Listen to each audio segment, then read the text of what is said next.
செய்தி. ஜம்மு காஷ்மீரை நோக்கி 8 ஏவுகணைகளை பாகிஸ்தான் ராணுவம் வீசியிருக்கிறது.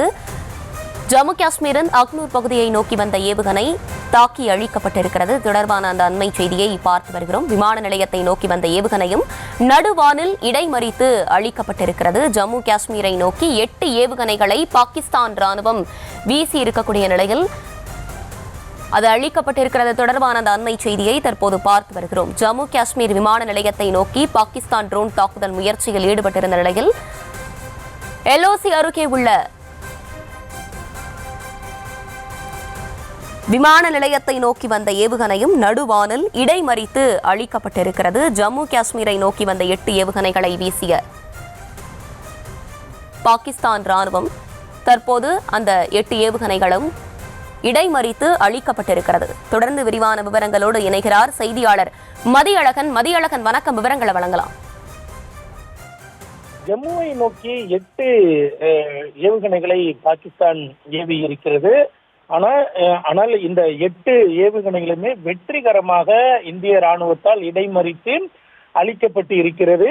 இதனால் எந்த விதமான பாதிப்பும் ஏற்படக்கூடாது என்பதை இந்திய ராணுவம் உறுதி செய்திருக்கிறது.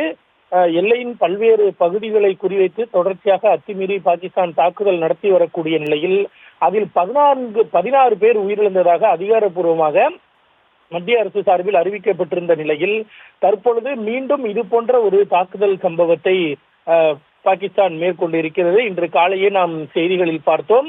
மொத்தம் 15 இடங்களில் பாகிஸ்தான் ட்ரோன் மற்றும் ஏவுகணைகள் மூலம் தாக்குதல் நடத்த திட்டமிட்டிருந்தது. அது அனைத்துமே வெற்றிகரமாக இந்தியாவால் முறியடிக்கப்பட்டிருந்த நிலையில் மீண்டும் இது போன்ற ஒரு தாக்குதல் சம்பவத்தை ஜம்முவில் நிகழ்த்துவதற்கு பாகிஸ்தான் ராணுவம் முயன்று அந்த முயற்சியில் பாகிஸ்தானுக்கான அந்த வெற்றி கிடைக்கவில்லை. அந்த 8 ஏவுகணைகளுமே முற்றிலுமாக அழிக்கப்பட்டு இருக்கிறது. ஜம்முவினுடைய அக்னூர் பகுதியை நோக்கி அந்த ஏவுகணைகள் வந்த நிலையில் அந்த 8 ஏவுகணைகளுமே அழிக்கப்பட்டு இருக்கின்றன.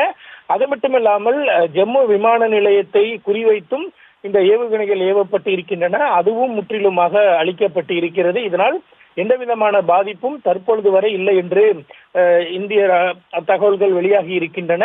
குறிப்பாக ஜம்மு விமான நிலையத்தை நோக்கிதான் இந்த ஏவுகணைகள் ஏவப்பட்டிருக்கின்றன. அது முற்றிலுமாக அழிக்கப்பட்டு இருக்கிறது.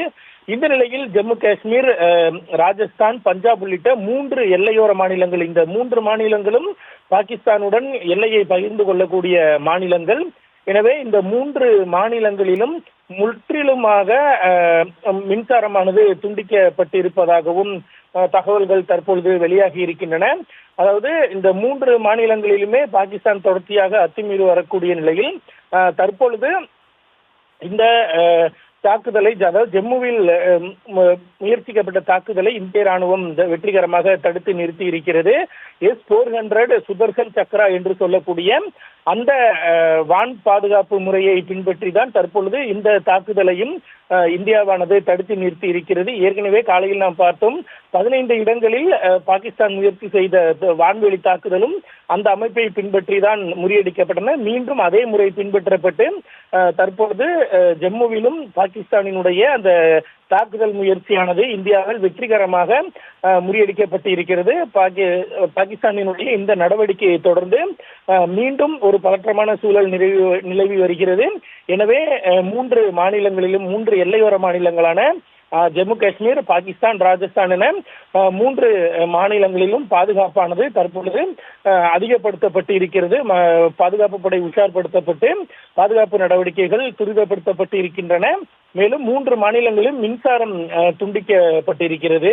ஏனென்றால் இந்த தாக்குதல் நடத்தும் பட்சத்தில், வான்வெளி இந்த ட்ரோன் அல்லது ஏவுகணை மூலம் தாக்குதல் நடத்தும் பட்சத்தில் மின்சாரம் இல்லாமல் இருந்தால் அந்த ட்ரோன் வருவது எளிதாக கண்ணுக்கு புலப்படும். அதை வைத்து அந்த முயற்சிகளை முறியடிக்கலாம். அந்த வகையில்தான் இந்த மின்சார துண்டிப்பு இருப்பதாகவும் தகவல்கள் தெரிவிக்கின்றன. மக்களினுடைய பாதுகாப்பு நடவடிக்கைக்காகவே இந்த மின்சார துண்டிப்பு நடவடிக்கை மேற்கொள்ளப்பட்டு இருப்பதாகவும் தகவல்கள் வெளியாகி இருக்கின்றன.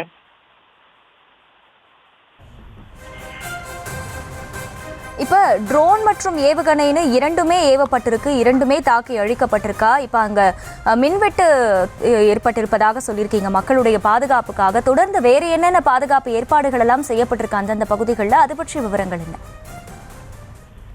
அதாவது அதாவது பாகிஸ்தானினுடைய அத்துமீறிய தாக்குதல் தொடர்ச்சியாகவே பெஹல்காம் சம்பவத்திற்கு பிறகு உடனடியாக பாகிஸ்தான் அத்துமீறலை தொடங்கியிருந்தது. குறிப்பாக நேற்றைய தினம் இந்த ஆபரேஷன் சிந்தூருக்கு பிறகு பாகிஸ்தானுடைய அத்துமீறிய நடவடிக்கை என்பது அதிகமாக இருக்கிறது. குறிப்பாக ஜம்மு காஷ்மீர் மாநிலத்தில், அதாவது பூஞ்ச் பகுதியில் மட்டும் இதுவரை 16 பேர் அப்பாவி பொதுமக்கள் உயிரிழந்திருக்கிறார்கள். தொடர்ச்சியாக காஷ்மீரில் இருக்கக்கூடிய மக்களை குறிவைத்து பாகிஸ்தான் அதிக அளவில் அத்துமீறிய தாக்குதல் நடத்தி இருக்கிறது. எனவே அந்த பகுதியில் இருந்த மக்கள் பாதுகாப்பான இடங்களுக்கு அப்புறம் இடம்பெயர்த்தப்பட்டனர். அதே போல ராஜஸ்தானிலும் நாம் பஞ்சாபிலும் நாம் பார்த்தோம். அதாவது பாகிஸ்தானினுடைய அந்த ட்ரோன் தாக்குதல் வெற்றிகரமாக முறியடிக்கப்பட்டது. இதே போல 15 இடங்களில் பாகிஸ்தானினுடைய அந்த ட்ரோன் மற்றும் ஏவுகணை தாக்குதல் முறியடிக்கப்பட்டது. இந்த நிலையில்தான் மீண்டும் இதே போன்ற ஒரு தாக்குதலை சந்திப்பதற்கு எந்த நிலையிலும் தயாராக இருக்க வேண்டும், எப்பொழுதும் தயாராக இருக்க வேண்டும் என்ற ஒரு வேண்டுகோளை விடுத்திருந்த நிலையில் அதே போன்றுதான் தற்பொழுது எல்லை மாநிலங்களை குறிவைத்துதான் பாகிஸ்தானினுடைய தாக்குதல் நடைபெற்று வருகிறது. எனவே ஜம்மு காஷ்மீரை போன்றே அதாவது பஞ்சாப் மற்றும் ராஜஸ்தானில் இருக்கக்கூடிய மக்களும் பாதுகாப்பான இடங்களுக்கு அனுப்பி வைக்கப்படுவார்கள் என்று எதிர்பார்க்கப்படுகிறது. இந்த நிலையில் மக்களினுடைய பாதுகாப்பு நடவடிக்கைக்காகவே தற்பொழுது இந்த மின்சாரமானது துண்டிக்கப்பட்டு இருக்கிறது. ஏனென்றால் அப்பொழுதுதான் எளிதில் இந்த ட்ரோன்கள் மற்றும் ஏவுகணைகளை அதாவது அதனை அழிப்பதற்கான தாக்குதலை ஒரு விரைவாக மேற்கொள்ள முடியும். அந்த அடிப்படையில் தான் தற்பொழுது இந்த மின்சாரமானது துண்டிக்கப்பட்டு முற்றிலுமாக பாதுகாப்பு நடவடிக்கைகள் மேற்கொள்ளப்பட்டு இருக்கின்றன. மக்களுக்கான ஒரு பாதுகாப்பு நடவடிக்கைகள் உறுதி செய்யப்படும் என்றும் ஏற்கனவே தெரிவிக்கப்பட்டு இருக்கிறது.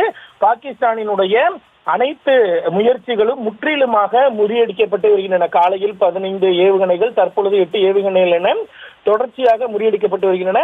காலையில் அனுப்பப்பட்ட அந்த 15 ஏவுகணைகள் மற்றும் ட்ரோன்கள் என்பது பல்வேறு மாநிலங்களில் அந்த முயற்சிகள் மேற்கொள்ளப்பட்ட நிலையில் தற்பொழுது ஜம்முவை மட்டும் குறிவைத்து 8 ட்ரோன்கள் அனுப்பப்பட்டு இருக்கின்றன. அந்த 8 ட்ரோன்களும் முற்றிலுமாக அழிக்கப்பட்டு இருக்கின்றன.